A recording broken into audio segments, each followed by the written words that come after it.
প্রিয় দেশবাসী, আসসালামু আলাইকুম রহমতুল্লাহি ওয়া বারাকাতুহু।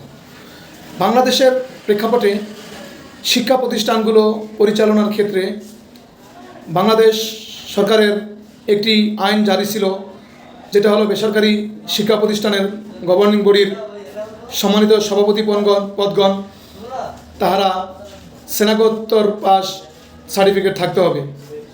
এই ডিগ্রি ছাড়া কেউ সেই সভাপতি পদ অর্জন করতে পারবেন না।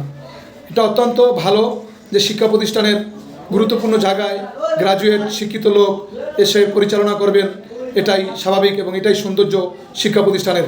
যেখানে শিক্ষিত লোক থাকলে ওই শিক্ষা প্রতিষ্ঠানের শিক্ষার হার বেড়ে যাবে এবং পরিচালনা ভালো হবে। বর্তমান প্রেক্ষাপটে নতুন বাংলাদেশ সরকার একটি উদ্যোগ নিয়েছে, সেই জায়গাটি বাতিল করে দিয়ে যে কোনো মূর্খ অনারী এবং ওই জায়গাটা বাদ দিছে। ওই জায়গাটা বাদ দিয়ে যে কোনো ধরনের কম শিক্ষিত লোকও এখানে সভাপতি হতে পারবেন।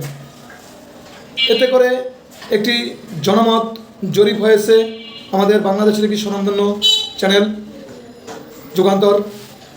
সেখানে আপনি দেখবেন বেশিরভাগ মানুষ, প্রায় 82% মানুষ ভোট দিয়েছেন এই আইন মানা যাবে না এবং এটা সঠিক সিদ্ধান্ত না।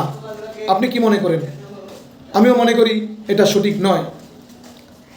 পাশাপাশি আরও মসজিদ এবং মাদ্রাসা যে বাংলাদেশে পরিচালিত হয়, আমি মনে করব সেই মসজিদ এবং মাদ্রাসা পরিচালনার ক্ষেত্রেও এখানে পরিবর্তন আনতে হবে।